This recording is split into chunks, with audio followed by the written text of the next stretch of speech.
باذنجان ني؟ وهل صحيح انه هذا الباذنجان بينزل السكري؟ اذا انت كان مثلا سكرك فلنفرض 150 او 160 او 110 واكلت باذنجان ني اللي فيه المواد اللي فيه، على حسب ما في بعض الناس بتقول انه الباذنجان اذا شربته اكلته ني او على معده فاضيه بينزل لك السكر. السلام عليكم ورحمه الله وبركاته. كيفكم يا اخوان؟ ان شاء الله منيحين، ان شاء الله طيبين، ان شاء الله اموركم طيبه. اللهم صل على سيدنا محمد وعلى اله وصحبه وسلم. في كثير سمعت ناس بيقولوا انه الباذنجان بينزل السكر. انا راح اكل باذنجان ني، وانا متعود وانا بصغري اكل باذنجان ني. في ناس بتقول حد وما حد وما بيحسن وما بتحسن. انا بالنسبه لي امر طبيعي انه انا اكل باذنجان ني. هي الباذنجانيه وزنها 200 جرام، وانا راح اكل على معده فاضيه.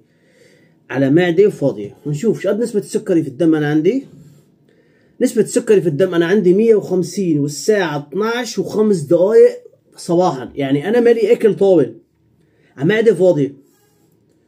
الساعة شقد 12 و5 دقايق على معدة فاضية. راح آكل هذا الباذنجان ونشوف هل بنزل السكر أو لا. قبل ما نبلش في المقطع أو آكل باذنجانية، لايك ومتابعة بتاريخ حلو، واشترك على قناتي على اليوتيوب، واكتب لي شو بدك إياني اجرب تجارب او شغلات الخرافات بيقولوا عليها، عرفت علي؟ وبالنسبه اللي بحب يدعم مشان الجهاز نجيب، لاني كل 14 يوم لازم بدل الجهاز. باي بال، لما تدعمني باي بال، لما عملات رقميه، لما تحكي معي على الانستغرام، لما تحكي معي على الخاص. سمي بسم الله. انا من صغري باكل باذنجان ني. في منه باذنجان بيطلع حد مو طيب، هذا بدك تنتبه منه. الله ما يحدد.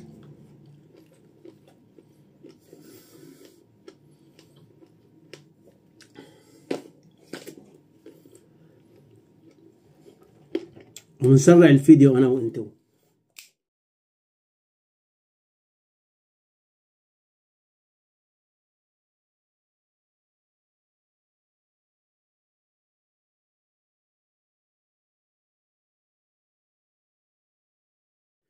وخلصنا الباذنجانية يا اخوان، وزنها 200 جرام. نشوف هل بده ينزل السكر ولا لا. انتم شو توقعاتكم؟